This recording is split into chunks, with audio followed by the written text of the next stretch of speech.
short remark I wanted to start off with. Some of you who live around here, I'm sure, know that Engr Okafor is no stranger to all of us.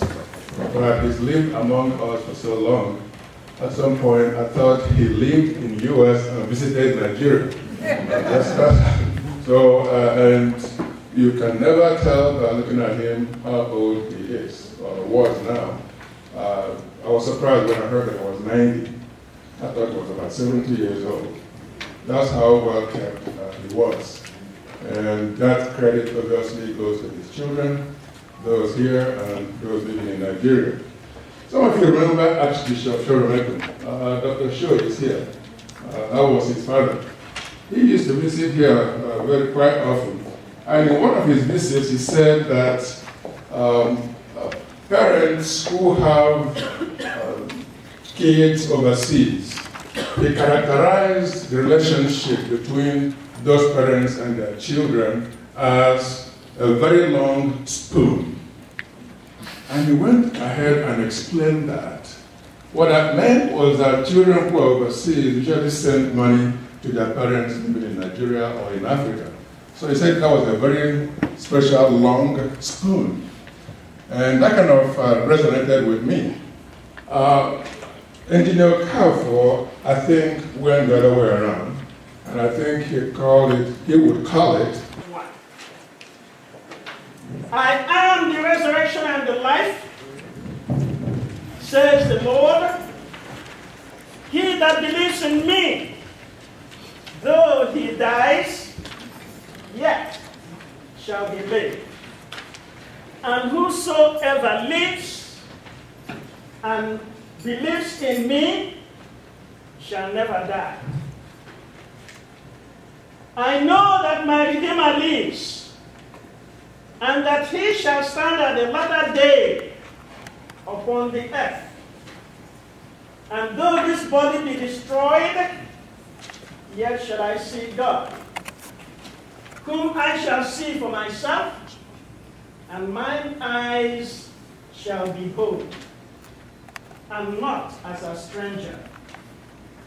For none of us lives for himself or to himself, and no man dies to himself. For if we live unto the Lord. And if we die unto the Lord. Whether we live, therefore, or die, we are the Lord's. Blessed are the dead who die in the Lord.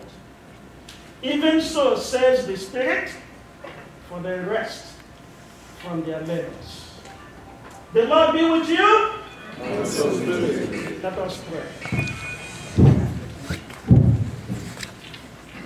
Into your hands, O merciful Savior, we commend your servant, our husband, our father, our brother,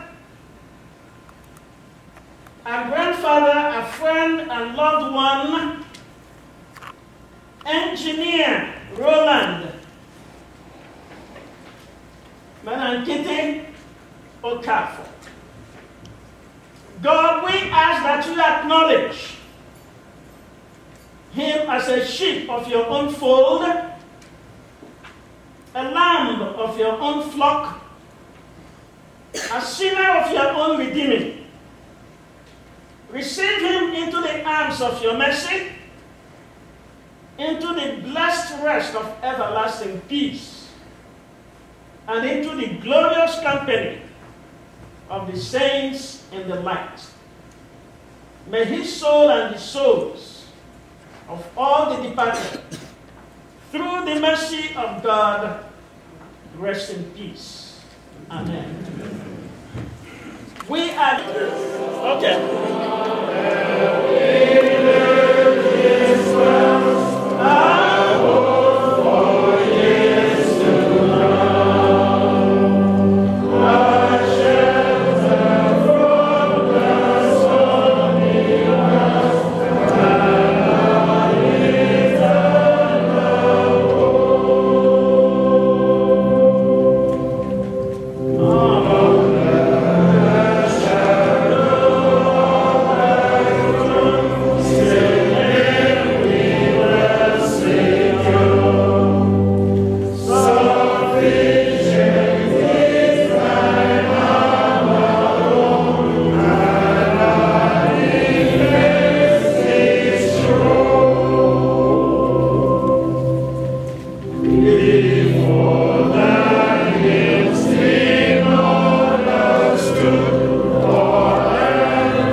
let us do justice to this hymn and sing the last verse. Okay. Let's begin. Oh God, our help in ages past, I hope for years to come. Lead out my light, your light shall last, and our eternal home. The Psalter for today comes from the book of Psalm number 90. Everyone that seeth the Son and believeth on him may have everlasting life, and I will raise him up at the last day.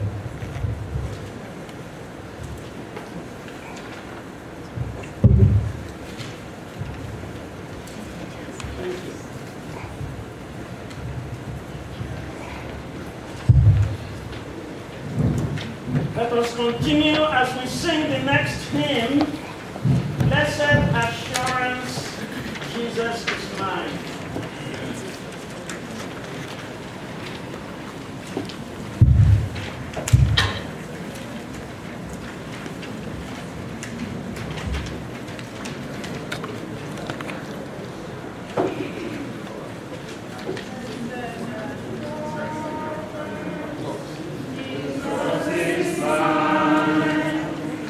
Oh, what a vast place of glory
Hey, my big brother Emmanuel took us to the show.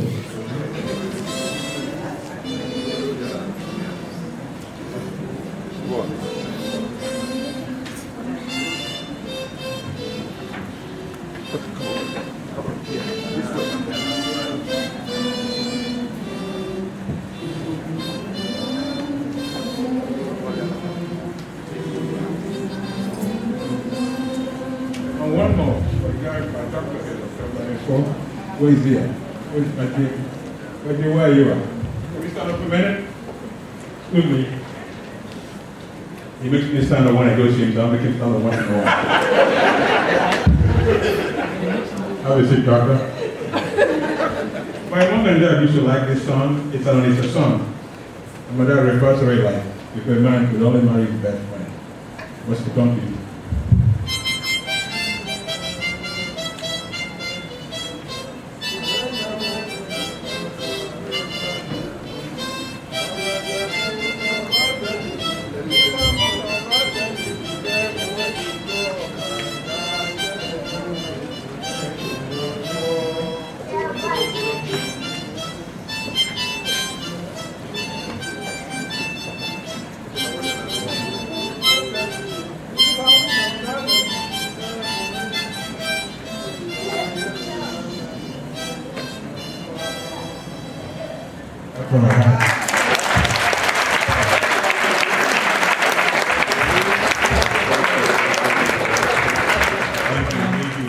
We are going to be very brief. I can't sing without first telling you that when my father passed away and my mother passed away 2.5 months later, Papa was at my house. Immediately he heard the news, he came to my house and he was sitting down there telling me that I should not in any way try to understand what just happened, because he kept telling me, God is incomprehensible. So tonight we are here. I am so honored to be standing here to give tribute to Papa. He was and will always be, in the work that is left behind, a kind, gentle, caring, wonderful human being. So we are here to celebrate and to thank God for that unfathomable and incomprehensible love that He gave Papa to us for 90 years. God is good all the time. God is good.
very much, Kocha. I'd like to call on Professor Fodile. He's lost me.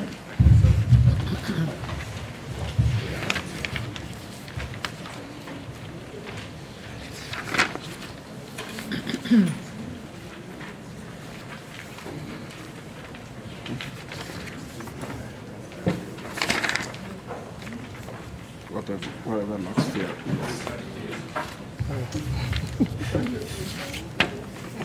What called is the fallen dendrolite. Sir, Senior Engineer Engr Okafor. Sir, this is your junior, Afodilo. Sir, you have to pay you homage.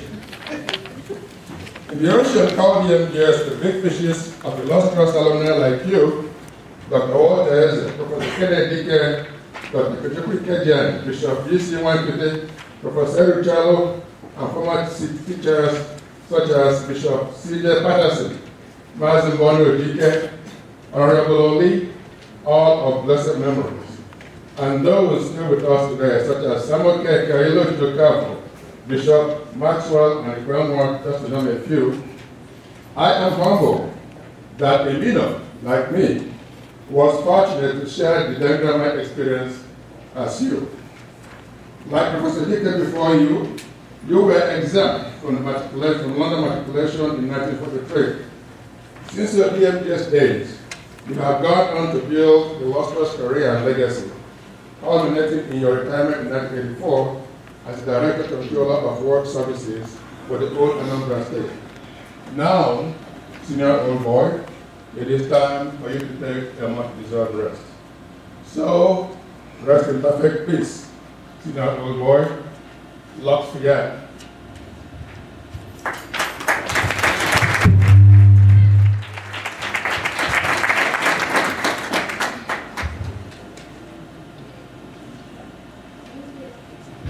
Those of you from Igbo land, as you well know, when somebody passes on, people come around to lay cloth on the casket.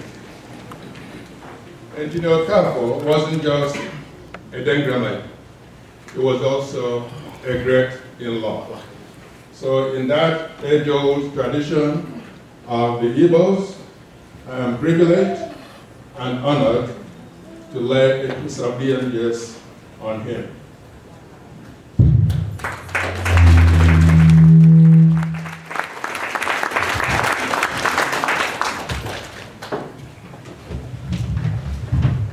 Also, the president of DMGS Old Boys Association, the person of Dr. Bertrand Okoko, has a letter of condolence here. In the interest of time, you can look at your program. I think it's the penultimate page in your booklet. So I am honored to represent DMGS Old Boys Association of North America, sorry. And on their behalf, I'm going to present this to the family of Engineer Roland Okafor.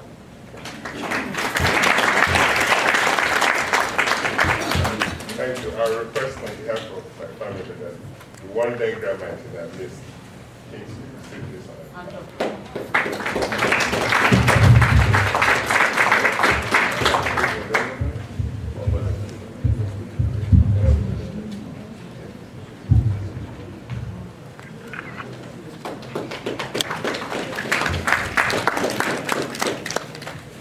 As it is also the tradition, when a dendrite passes on, we are privileged also to sing the alma mater.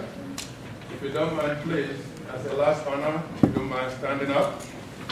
Gentlemen, please take off your hats. If you know the tune, please come along with us. I'll get started. Dendrite we sing to you, Lord's Fear. Dendrite we bring to you, faith unto you shall and God inspire. Your hope is our desire. We sing to you, alma mater, Austria. Thank you very much.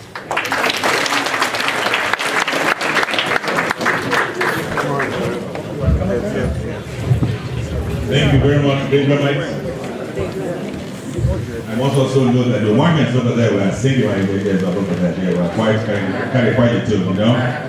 So, Dr. Okafor, could you please come and give the children?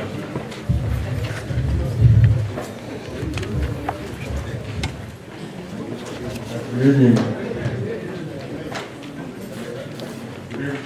Good evening, ladies and gentlemen. Good evening.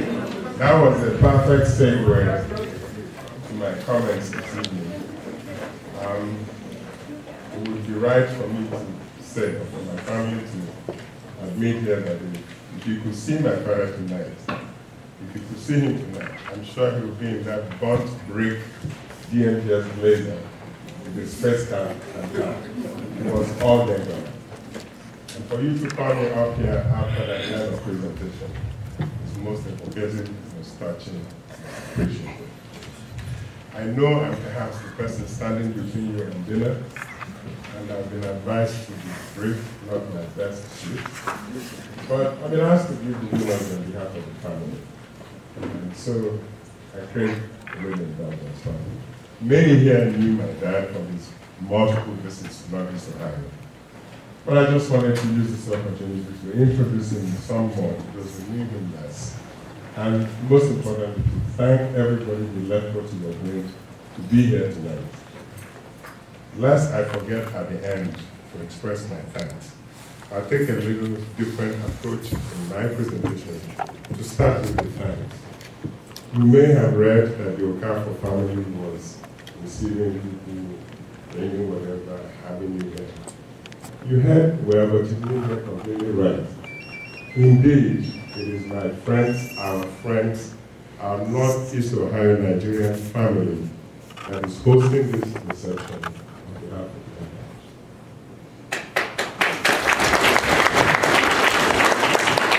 the gratitude should therefore go to every Nigerian man, woman, child in Northeast Ohio who contributed to make this successful. My family is deeply touched and very grateful, each and every one, for your contributions in time, resource, effort to make this possible. At the risk of missing a name, because I could start and then I know I'm missing it, and then I could never live it down. I could start from Michael Fordile, Sholaru, Gimpe, Dedite, Chico, I'll miss somebody I know. Then I can go to Dr. Gertrude Baru. I'll miss somebody if I keep talking. I don't want to do that, really. Nor do I want to name the man, because every man, I should have stopped there and not started any name. But I should say that this effort was greatly coordinated by my sister, Lady Amaka Okori.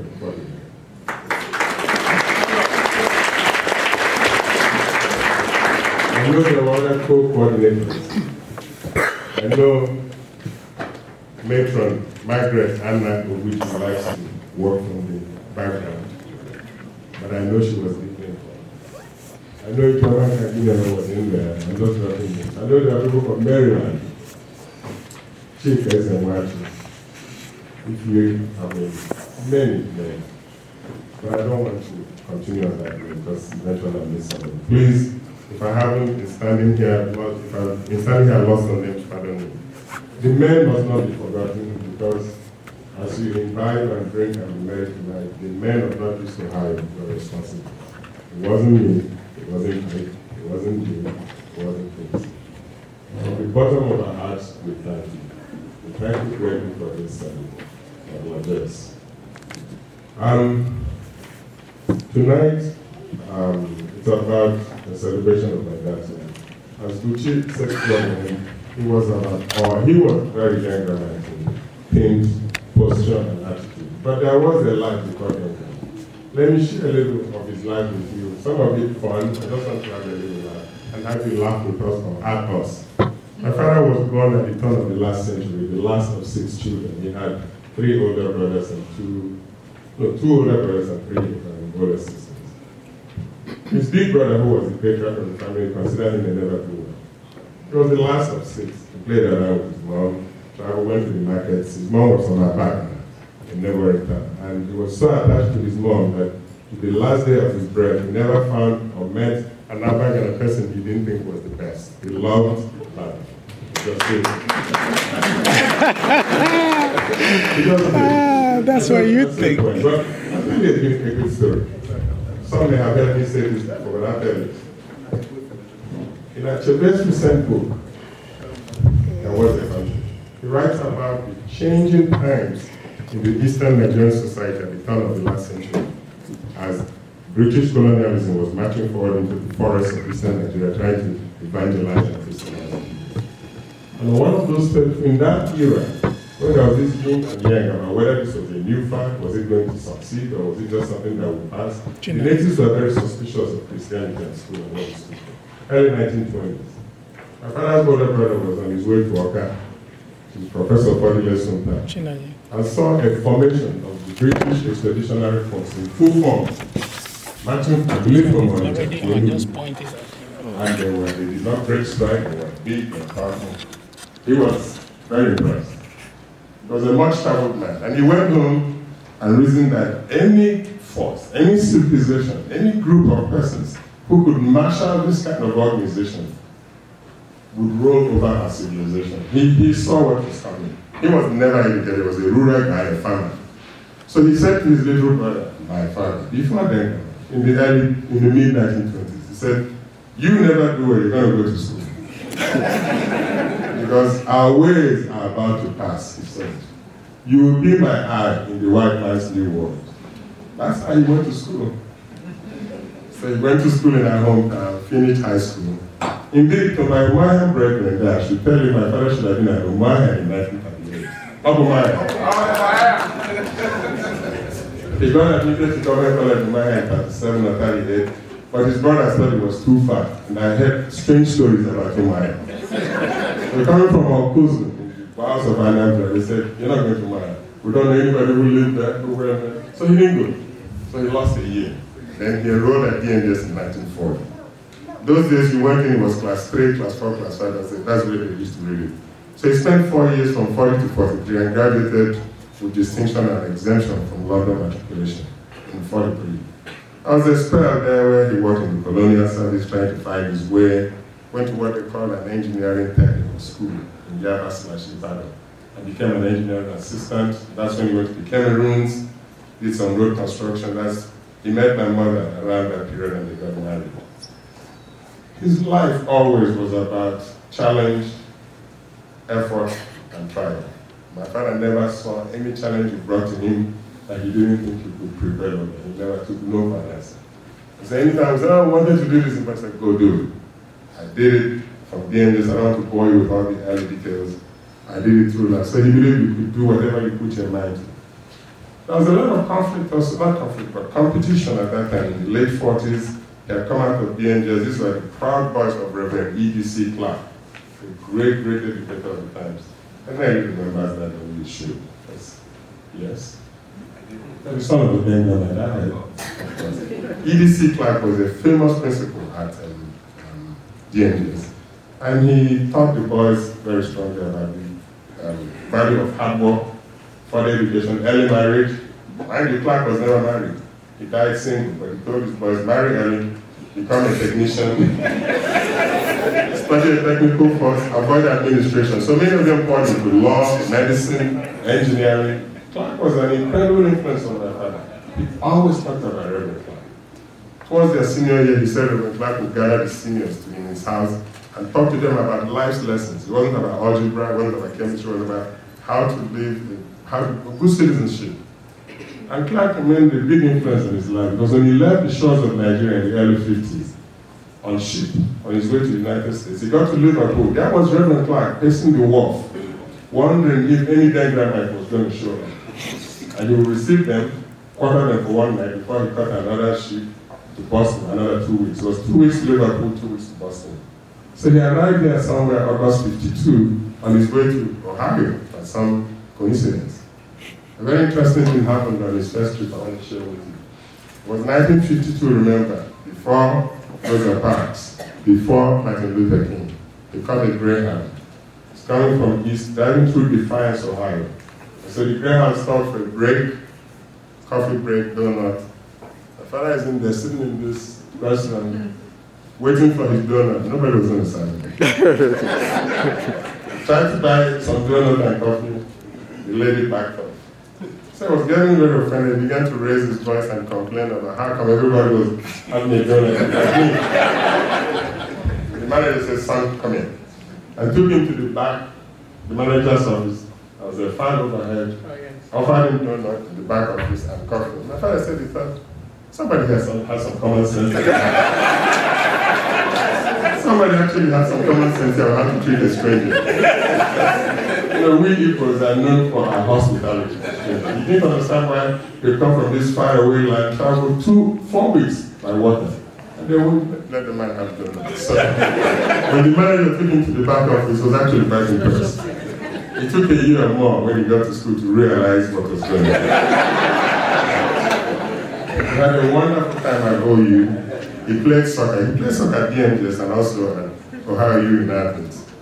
And one day they thought he was a speedy soccer player. And he said, "Son, you can Okafor. They still call me Okafor. You can try football. We think you should be a wideout." He said, "Why not?" So he lines up. To the end, he was the football fanatic. I mean, he followed professional football anyway. So he was a wideout. According to his story, he takes off on some week, the quarterback leads him. He knows all the time. He was leading him to the corner, throws up a big one, and he was out straight, and here comes some cornerback and took a leg at him. Said he took the breath out of him. That was the end of his football career. It didn't go very well. As you know, soccer is a contact sport, but you don't take that kind of directly to soccer. It could be legs, but to have their arms outstretched, and a man running 50 yards takes a leak in your mirror. He left, the coach was calling him back, he ran to the door, that was it. He still played soccer, but didn't go back to football class. He had a great time, he told us wonderful stories that I don't have time to share with you because we have to get to the reception. He graduated in 56, magna cum laude, and was elected on graduation into the Engineering Honor Society, Tau Beta Pi. The Tau Beta Pi group have been very gracious in reaching out to me and writing us and commiserating with us on his passing. And they're going to have a special commemoration that was sent to me to take home when I go to Nigeria. I didn't really understand how big that Tau Beta Pi was. He used to tell me about it in Nigeria. I had a pin, a tie. I didn't know what it was on until lately when I talked to my engineering friends. A very interesting thing happened at Ohio that I want to share with you, because in this room tonight, and perhaps later you may have some comments. My father met, as he came to Ohio Athens, another Nigerian who remained a lifelong friend, who remains a lifelong friend, who is here tonight. He's also an engineer. He was my father's boss actually in the Ministry of Works, because he was leaving Ohio Athens as my father was coming. That is the person of Chief Engineer Engr Okafor.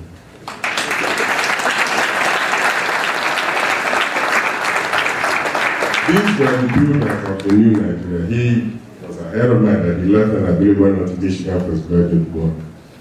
My father finished OU after him, worked at the Michigan State Highway Department, your department, doing bridge and road design in East Lansing.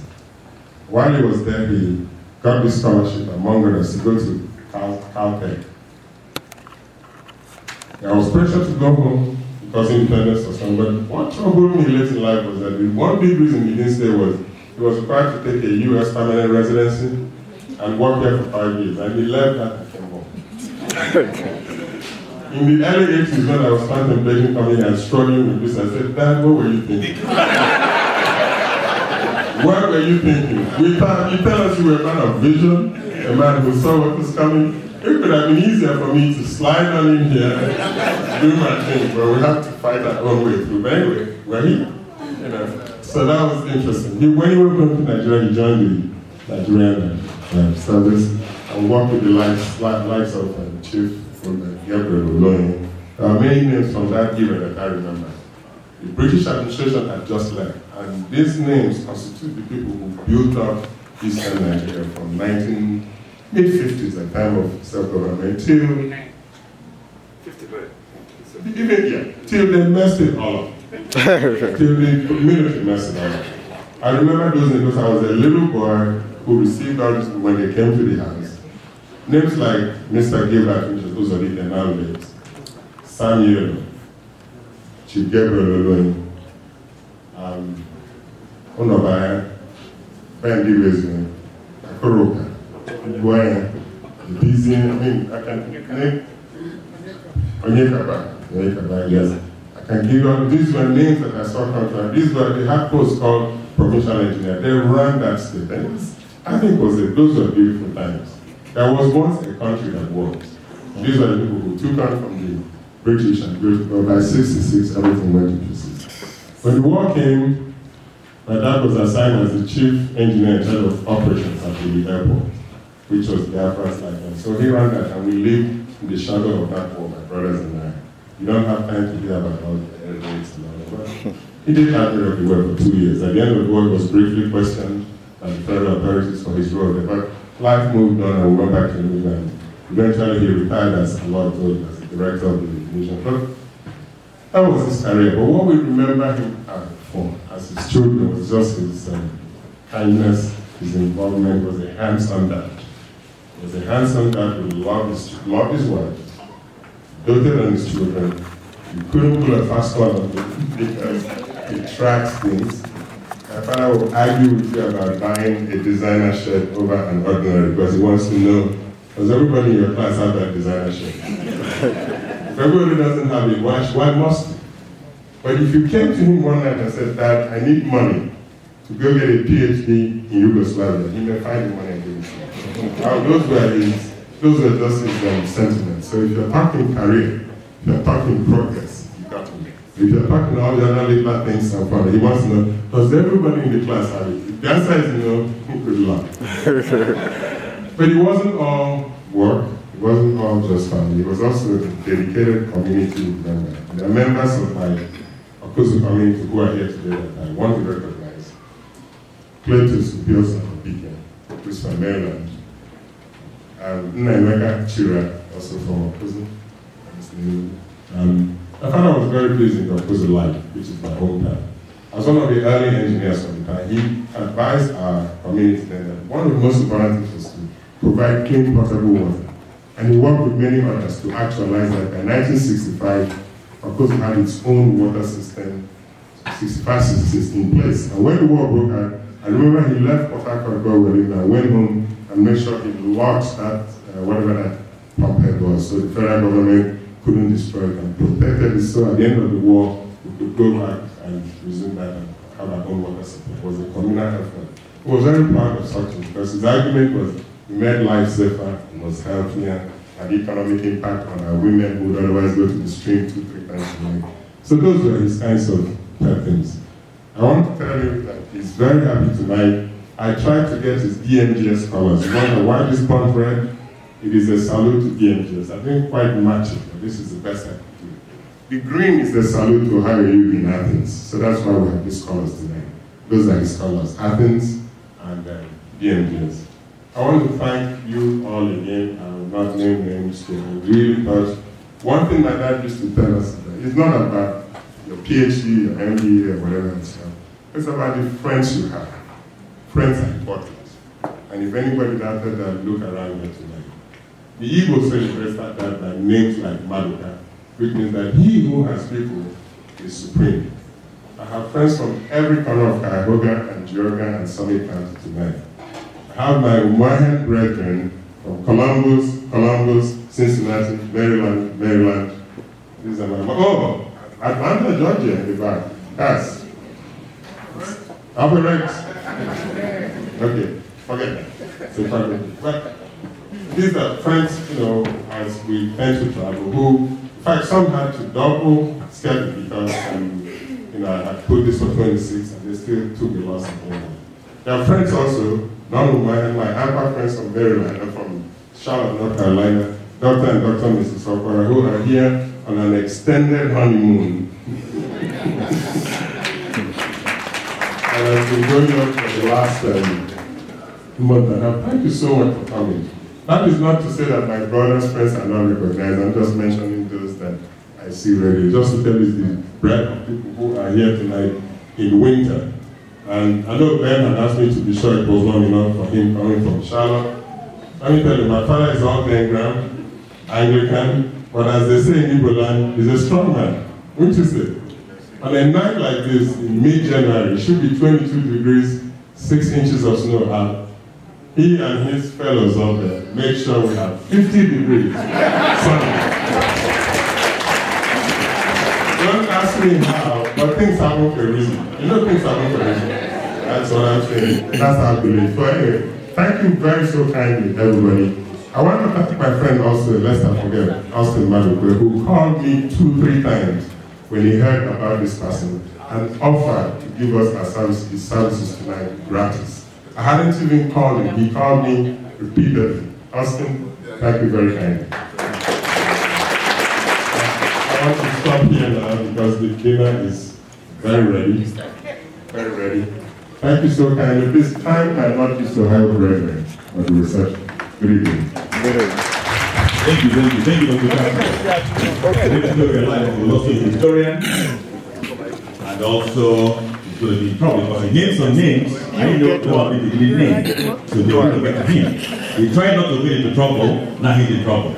So I'm going to call on each Abalum to please lead the tribute to the grandchildren. They have some music while they set up. And in the meantime, in the interest of time, we'll give you some housekeeping information. The restrooms are out the corridor, through that door to your right. And dinner will be a buffet out here. We're going to start from here to the end here, and then from over there to the end. I'm going to try and move it along quickly. Thank you for your time.